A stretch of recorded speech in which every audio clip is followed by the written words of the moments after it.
Dan di Indonesia perlu kita perbaikin teman-teman, selalu ada persepsi insya Allah itu seakan-akan tidak pasti. Justru kalau pasti bilang insya Allah. Insya Allah lebih hebat dari kata-kata pasti. Datang ya, insya Allah. Berarti pasti datang itu. Karena kita sudah bilang insya Allah berarti Allah kan, kalau Allah izinkan saya masih hidup saya akan datang. Jangan dibalik, jangan insya Allah berarti ya bisa saja datang, bisa enggak. Ya? Kalau kita nggak bisa telepon, batalkan, maaf ya saya nggak bisa, batalkan. Jangan tiba-tiba nggak datang, orang nunggu sampai berjam-jam. Saya subhanallah pernah sekali ke Jeddah, bawa barang amanahnya orang dari Indonesia, saya telepon orangnya, itu sampai mungkin 6 jam kali saya nunggu. Tunggu dari, sudah pakai baju ihram, nunggu di pinggir jalan, di tempat halte bus. Teleponnya, akhi ini ada amanah, titipan dia. Oh iya baik, saya datang sebentar, 10 menit lagi. Baiklah, 10 menit sebentar. 10 menit, nggak ada. Telepon nggak diangkat. Setengah jam saya lagi masuk, oh iya sebentar lagi 10 menit. Begitu terus sampai 6 jam. Ya akhi, kalau ente nggak mau datang bilang, saya mau umroh ini. Ini nggak mungkin saya pegang terus seperti ini. Gitu kan. Akhirnya saya bawa ke Mekah. Nanti selesai, setelah itu baru saya titipin sama orang lain yang bisa sampaikan ke dia. Tapi untuk apa janji orang kalau nggak bisa? Maaf, saya nggak bisa. Ya. Ada kaidah penting dalam hidup seorang mukmin, yaitu fi kulli sarahatin rah. Fi kulli sarahatin raha. Garis bawahi dan hafal itu ya. Bagi yang hafal ini saya kasih buku nanti. Coba ulangi. Oh ya. Kayak orang bisik-bisik. Di setiap keterus terangan ada ketenangan jiwa. Terus terang. Datang ya, saya nggak bisa. Bantu saya nggak bisa. Bantu saya, iya saya bisa. Nggak usah basa-basi. Orang mukmin nggak punya dua wajah, satu wajahnya. Iya enggak, clear. Halal haram. Udah, nggak usah janji-janji. Nggak usah pakai nggak enak. Oh ini karena kita kadang-kadang Indonesia ini nggak enaknya salah tempat. Mau diajak ke tempat salah, nggak enak nih. Ya nanti saya datang gampang. Padahal sebenarnya nggak mau datang. Nah, saya nggak bisa datang, haram itu. Nggak boleh saya datang. Saya sudah ikut pengajian loh. Oh kau sekarang berubah ya? Iya, saya berubah menjadi lebih baik, beriman.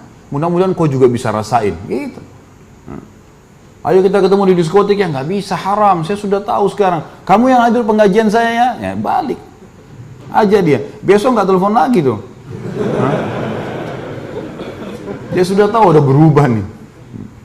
Jadi mestinya begitu. Itu satu kaidah sederhana menyelamatkan kita dari sifat kemunafikan. Nggak ada wajah dua. Jelas semuanya. Ini orang kalau berumah tangga enak, orang kalau berparabisnis enak, orang jadi atasan enak, jadi bawahan enak, semua enak. Karena orang tahu orang ini ya apa yang dia bilang ya iya. Nggak ada yang rahasia. Nggak ada sesuatu yang dirahasiakan, dalam arti kata memang ada hal-hal yang boleh kita rahasiakan ya. Tapi kalau umumnya memang orang tahu ya sudah nggak masalah. Kemudian yang keempat adalah kalau mereka berdebat, mereka curang. Itu sifat orang munafik yang keempat. Kata Nabi SAW, kalau 4 hal ini ada pada seseorang, pastikan dia munafik tulen sampai dia bertaubat. Jadi kalau dia berdebat, curang. Di sini kenapa dikatakan berdebat curang? Karena orang beriman tidak butuh berdebat. Tidak butuh. Teman kita benar, oh iya, Anda benar, saya terima. Selesai, clear. Di setiap keterus terangan ada ketenangan jiwa. Oh iya benar nih, saya yang salah, saya terima. Kan clear. Orang yang suka berdebat walaupun dia salah, ciri munafik. Karena dia tidak mau kalah. Maka ini orang munafik, cirinya. Ini yang dimaksud dengan dia curang, artinya biar juga jelas-jelas salah, tetap ngotot. Ada orang seperti ini teman-teman, jangan dijadikan sebagai sahabat. Orang yang baik, orang yang selalu menerima kalau benar. Kalau kita dinasihatin oleh orang lain, tugas kita menerima, mencerna, memilih yang baik, dijalankan. Bukan kalau orang nasihatin kita, fikir poin apa yang bisa saya pegang, lalu saya balas. Banyak orang begitu dinasihatin. Dia dengar tapi dia pikir, ini poin ini. Nah, tapi kan tadi kamu ngomong begini, bantah. Gak usah bantah, gak perlu. Orang kasih nasihat, ya terima kasih. Alhamdulillah, baiklah. Kalau dia salah, dia hardik kita, terima transferan pahala gratis. No? Dia caci maki segala, ya, oh iya. Senyum saja, bagus, terus aja. Saya terima transfer tuh. Saya pernah cerita ini, Ibnu Abbas radhiyallahu anhu pernah pakai jubah baru lalu dicaci maki oleh orang. Kamu begini, kamu begitu, kamu macam-macam. Apa yang terjadi? Ibnu Abbas diam sambil senyum. Sudah selesai orang itu caci maki, oleh Ibnu Abbas dibuka jubahnya. Ini hadiah buat kamu. Sampai malu orang itu. Tadi caci maki dia, kenapa Ibnu Abbas pakai baju baru? Cemburu gara-gara bajunya orang. Kenapa? Baju di badannya orang. Hah? Ngapain kamu yang cemburu? Badan bukan ada juga gitu ya. Kenapa harus cemburu? Tapi gitulah. Lalu Ibnu Abbas mengatakan kepada pegawainya yang ada bersama di beliau, yang selalu bawa-bawa bukunya apa macam-macam kebutuhan Ibnu Abbas, dia mengatakan, beritahukan alamat rumah saya, rumah kita orang ini. Siapa tahu dia punya hajat kita penuhi. Maka Ibnu Abbas, pegawai Ibnu Abbas sampaikan, lalu orang itu diajak ke rumah, lalu diberikan hadiah sampai orang itu jadi muridnya Ibnu Abbas. Teman-teman sekalian, jangan pernah balas kebodohan dengan kebodohan, tapi balas kebodohan dengan kepintaran. Orang teriak caci maki, biarin aja. Jangan kita ikut-ikutan. Kalau ada dua orang, dua-duanya ribut, dua-duanya jelek nggak? Dua-duanya sama jeleknya. Biar tampannya bagaimana jadi jelek juga. Matanya belalak, mulutnya besar-besar, kelihatan ludahnya muncrat semua. Jadi jelek. Kata Nabi SAW, kalau dua orang bertengkar, maka yang memulai pertengkaran dilaknat sama Allah tuh. Yang diam ini dikasih pahala, sampai rivalnya ini balas. Kalau kita ikut balas, maka kita juga sama dengan dia. Jangan balas kesalahan dengan kesalahan, kebodohan dengan kebodohan. Kita digibah, kita juga gibah, itu kebodohan. Ada satu hal yang saya ingin titik beratkan teman-teman sekalian, penting sekali. Allah yang maha tinggi dan maha pemurah selalu mengawasi kita dengan keadilannya, dengan keluasan ilmunya. Hukumannya memang benar akan datang kepada pelanggar, perlindungannya memang datang kepada orang-orang yang terzalimi, pasti. Renungi riwayat ini. Musa alaihissalam pernah satu waktu berkata kepada Jibril alaihissalam, sampaikan kepada Allah, saya ingin melihat keadilannya Allah. Allah balas melalui Jibril alaihissalam, sampaikan kepada Musa, hai Musa, kau tidak bisa sabar kalau mau menilai keadilanku. Kau manusia, punya kapasitas. Susah kau mau menilai keadilannya sang pencipta. Kata Musa, dengan taufikmu ya Allah, saya akan coba. Baiklah. Allah tunjukkan satu kejadian saja, satu kasus saja. Hai Musa, pergi ke mata air ini. Pergilah Musa alaihissalam ke mata air itu. Pas tiba di mata air itu teman-teman, Allah memerintahkan Musa alaihissalam hanya lihat saja. Nggak buat apa-apa, cuma melihat. Ada kejadian. Rupanya ini di padang pasir luas, ada mata air, ada air mengalir. Datang satu orang nunggangi kuda, lewat di situ. Orang ini minum, turun dari kudanya minum, rupanya di sisi pinggang sebelah kirinya ada kantong isinya banyak duit. Waktu itu, jatuh. Di dekat air itu, orang ini nggak tahu. Minum air, pergi naik kuda. Musa alaihissalam lihat, ini kejadian pertama ya. Nggak lama kemudian datang anak kecil, umurnya 9 tahun, 10 tahun, belum balik datang. Minum air di situ, dia lihat ada kantong duit, diambil sama anak itu. Pergilah anak ini. 2. Yang ketiga, datang orang buta. Orang buta ini mau sholat. Dalam kisah ini dikatakan mau sholat. Allahu alam, pada zaman Nabi Musa alaihissalam sholatnya apa sama dengan kita nggak tahu. Ya. Tapi jelas mereka punya ibadah, sholat, gitu kan. Apakah jumlah rakaatnya sama? Allah alam, karena kita tahunya jumlah rakaat kita berbeda dengan Nabi Musa alaihissalam, karena Musa sendiri waktu kejadian Isra dan Mi'raj meminta kepada Allah Muhammad SAW agar meminta diringankan sholatnya kan. Baiklah. Orang ketiga ini wudu, orang buta. Dia dengar suara air, dia wudu.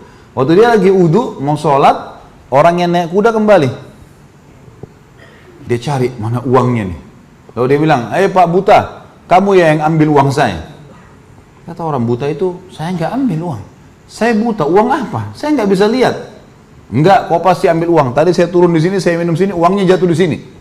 Enggak, ribut, cekcok, akhirnya si penunggang kuda membunuh si buta. Sudah selesai. Buyar gitu. Sudah bubar sekarang, pergi orang yang itu, uangnya sudah hilang, si buta sudah mati di situ. Musa alaihissalam lihat.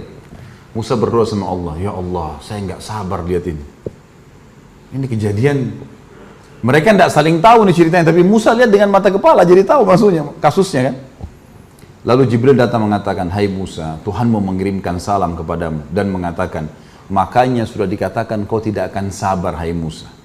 Tapi perlu kamu tahu, Tuhanmu Allah maha mengetahui dan maha adil. Begini ceritanya.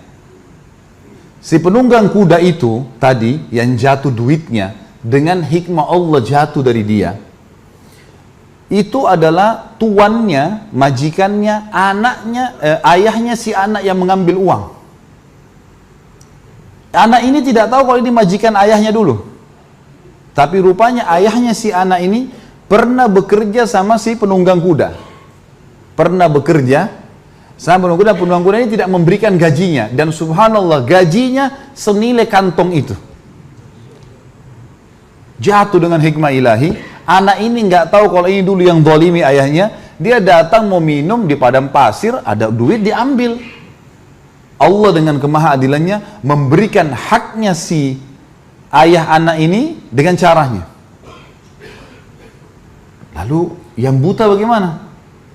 Kata Jibril alaihissalam, si ayah ini, ayahnya anak, pada saat dia tidak dikasih gaji oleh penunggang kuda, dia pun mencari kerja di sana sini, sampai akhirnya dia bertemu sama si buta. Ini si buta dulu bukan orang buta. Lalu si buta ini dengan sebuah kejadian membunuh ayahnya si anak. Jadi dua orang ini yang jatuh duitnya penunggang kuda pernah mengambil hartanya ayahnya si anak. Si buta ini membunuh ayahnya si anak. Anak ini nggak tahu. Akhirnya Allah membuat si buta dibunuh oleh penjahat juga karena dia membunuh ayahnya si anak. Coba bayangin teman-teman, kalau kita di posisi manusia, bisa kita faham ini? Rumit sekali. Itu baru satu kasus. Bayangin berapa kasus ini. Hah? Itu hakim hadapin masalah saja bisa nggak tidur dia di pengadilan. Bagaimana kalau seluruh dunia ini masalah? Apa yang kita bisa ambil pelajaran dari kisah ini teman-teman sekalian? Bagaimana Allah mengawasi, mengontrol, dan kalau orang beriman berada di relnya Allah, nggak usah khawatir. Nggak usah jadi orang munafik, nggak usah jadi orang kafir, orang mukmin enak. Dan Allah maha adil, pasti mengambil hak kita. Bayangkan ayahnya si anak ini sudah mati loh, Allah masih kembalikan haknya dengan caranya Allah. Allah mengatakan dalam Al-Quran, A'udzubillahi minasyaitonirrajim, innahum yakiduna kaida wa akidu kaida.